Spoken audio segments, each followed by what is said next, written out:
要坐下来聊一聊吗？和这个时代的人有所接触，这样的机会对你来说也不算很多吧？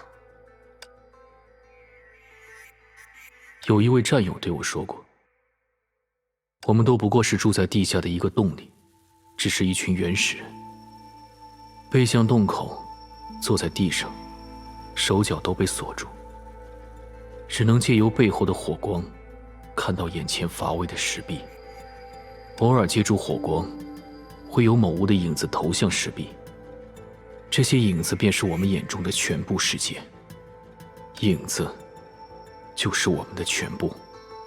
这是指你脚下的那种特殊影子吗？不，那是奇美拉造成的现象。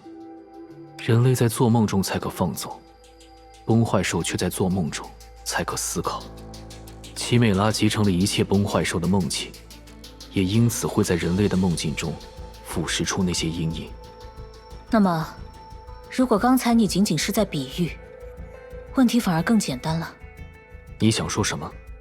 浮华已经离开了你说的那个洞，你也可以。或许吧。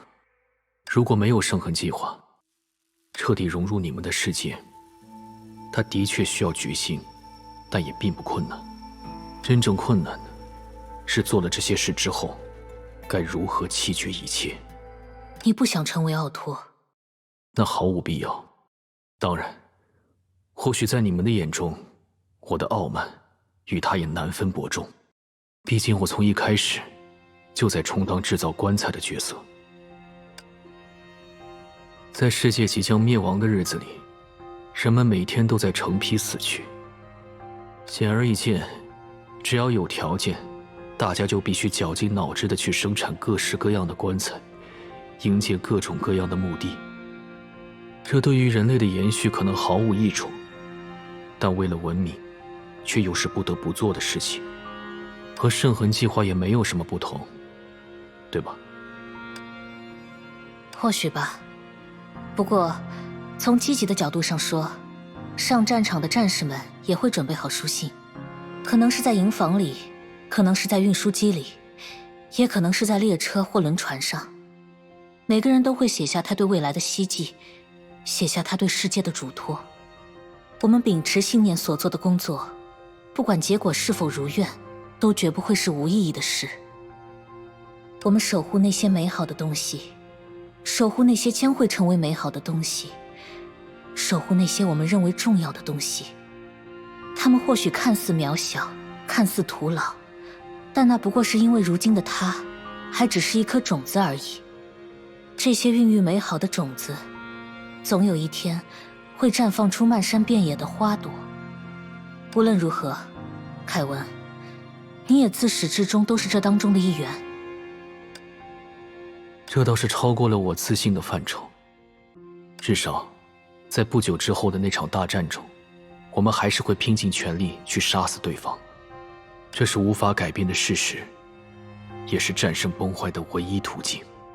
我知道，毕竟，你的挚友苏，我认为他已经接受了这一点。这么说来，我和他应该都有所成长了吧？虽然没有诉诸语言，但我想，在他看来，你就是那个时代最勇敢、最坚强的人。你挡在我们身前，将一切视若草芥，但这恰恰是因为，在你的身后，有着真正的万丈深渊，无人可以从中生还。你不可以后退，不可以赌博。但尽管如此，你还是将最后的变数寄托在了他，也寄托在了我们身上。你不必像这样肯定我，我是你的敌人，仅此而已。我知道。所以，如果有机会堂堂正正地杀死你，更准确地说，杀死你所象征的那种概念，我和我的伙伴们，大家都不会犹豫。这样就好。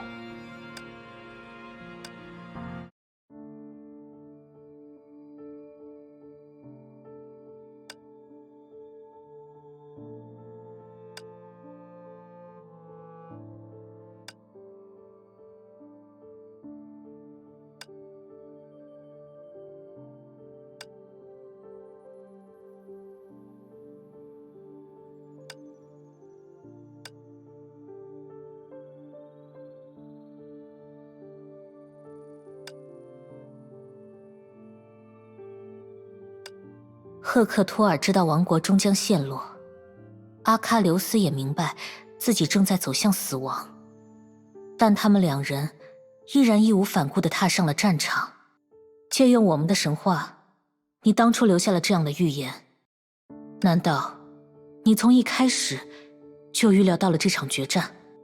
不，但我期望如此。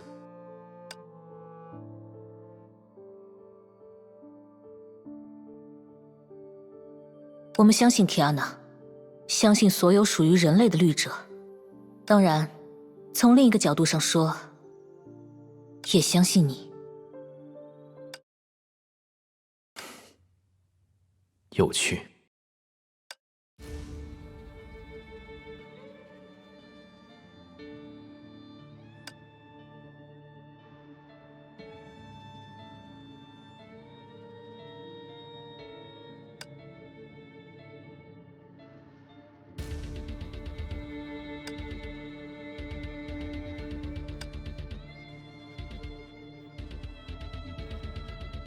再见了，替我向最后的卡斯拉娜问好。